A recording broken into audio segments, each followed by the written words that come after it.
Assalamualaikum warahmatullahi wabarakatuh. Saya Muhammad Ikal Abdi dari kelompok ranking 3. Di sini saya akan menjelaskan laporan praktikum acara 3 tentang batuan ultramafik kelas menjadi sampel batuan nomor 1. Sini sampel batuan nomor 1 kita bisa lihat warna segarnya abu kuningan dan saya tidak melihat ada warna lapuk. Sini komponen fenoklis 9%, bisa 5%. Lokalisnya faneritik karena jelas sekali kristal oleh mata telanjang. Derajat kristalnya walau kristalnya tidak terlihat kejelasan. Kemasnya ekogranular karena mayoritasnya memiliki ukuran yang cenderung sama. Bentuk kristalnya subhedral dikarenakan bentuk kristal kurang sempurna, dan bentuk mineralnya hipidiomorf dikarenakan bentuk kristalnya subhedral. Komposisi warna mineralnya melanoklatrik dikarenakan didominasi oleh mineral mafic. Di sini terlihat terdapat piroksen 80% yang mendominasi dan olivin 7,5%. Terdapat kuarsa di sini yang memiliki warna transparan 5%. Ya, lanjut langsung ke normalisasinya. Piroksen terdapat 90,4% dan olivin 8,82%. Kita bisa masukkan ke diagram datanya, maka yang dapat kita mendapatkan batuan ortopiroksenit di sini. Langsung saja ke genesa dan kegunaannya. Genesanya, jadi batuan ini terbentuk karena asosiasi dari mineral-mineral mafic, terutama mineral piroksen. Karena di sini memiliki piroksen yang cukup tinggi, kegunaannya sebagai bahan dasar semen. Lanjut ke sampel nomor 2. Di sini kita bisa lihat batuan memiliki warna segar hitam kehijauan dan warna lapuk hitam kekuningan. Ya, komponennya terdiri dari fenoklis 70% dan massa dasar 30%. Ukuran kristalnya faneritik karena kan jelas sekali di sini mineral-mineralnya. Kristalnya holokristalik kalau tidak terdapat kejelasan. Kemasnya equigranular karena cenderung sama di sini, sedikit besar-besar. Bentuk kristalnya subhedral dikarenakan bentuk kristalnya kurang sempurna, dan bentuk mineralnya hipidiomorf dikarenakan bentuk kristalnya subhedral. Di sini komposisi indeks para mineralnya menokletik karena di sini batuannya cukup gelap dan lebih dari 60% ya mineral maficnya yang menyusun. Terdapat piroksen, ortopiroksen 30% dan olivin 60%. Terdapat plagioklas di sini memiliki warna putih susu. Di sini ada piroksen dan lanjut ke normalisasi. Piroksen di sini mendapat angka 33,3% dan olivin 66,6%. Maka titik yang kita dapat itu jatuh di pertemuannya di Harzburgit.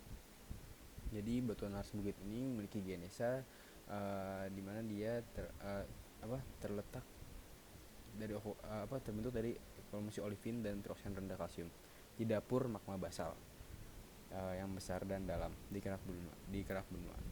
Kegunaannya banyak digunakan pada industri, konstruksi, dan medis. Lanjut saja ke batuan tabel nomor 3. Sini batuan ini memiliki warna segar kuning kehijauan. Komponennya terdiri dari fenoklis 100%. Teksturnya ukuran kristalnya faneritik karena jelas sekali kristalnya kecil. Lanjut kristalisasinya holokristalin karena tidak terdapat kejelasan. Kemasnya equigranular karena mineralnya cenderung sama ukurannya sekecil di sini. Bentuk kristal subhedral karena kristal tidak terlalu jelas ya bentuknya. Bentuk mineralnya hipidiomorf dikarenakan bentuk kristalnya subhedral. Komposisi warna mineralnya melanokratik dikarenakan komposisi maficnya lebih dari 60%. Di sini kita bisa lihat 100% mineral mafic, olivin 95 dan piroksen 5%. Nah, kita bisa lihat di sini normalisasinya, piroksen 5% dan olivin 9%. Jadi dominasi oleh olivin, maka lebih dari 9%, maka masuk ke dunit, sudah pasti ya. Sini kita mendapat batuan dunit. Dunit itu diketuakan konstituen utama mantel bumi di atas kedalaman 400 km. Jarang ditemukan di batuan kontinental benua. Ya, kita bisa lihat di sini batuan asal mantel. Penggunaan batuan ini berguna bagi manusia karena dia dapat menyerap CO2. Bisa juga dikomersialkan dengan membentuk produk magnesit dan silika. Lanjut saja ke batuan sampel nomor 4. Di sini memiliki warna segar hijau kehitaman di sini dan warna lapuknya hijau kekuningan di sini ya. Ukuran kristalnya faneritik ya, jelas kristalnya. Dan kristalnya holokristalin karena tidak terdapat kejelasan. Di sini kemasnya inequigranular karena di sini ada yang besar, di sini ada yang kecil. Ya, bentuk kristalnya subhedral karena di sini tidak terlalu jelas ya bentuknya. Bentuk mineralnya hipidiomorf dikarenakan bentuk kristalnya subhedral. Di sini melanokratik karena batuan gelap karena komposisi mineral mafic yang besar persen. Piroksen 15% dan olivin 7%. Di sini kita lihat ada mineral sekunder, mineral garnet yang berwarna hijauan di sini. Ya, lanjut ke normalisasi. Piroksen 17,6% dan olivin 80,4%. Maka kita dapat di sini Harzburgit lagi ya. Harzburgit itu terbentuk oleh ekstraksi dari lelehan parsial dari periodit yang kayak piroksen yang disebut lerzolit. Jadi di sini kita bisa lihat magma basal ya, di dapur magma basal yang besar dalam kerak benua. Penggunaannya di industri pembangunan dan medis ya. Lanjut saja ke nomor sampel 5. Sekarang warna segarnya hijau kehitaman dan warna lapuknya hijau kekuningan ya. Di sini warna lapuknya. Fenokris 100% di sini. Fungsinya vaneritik.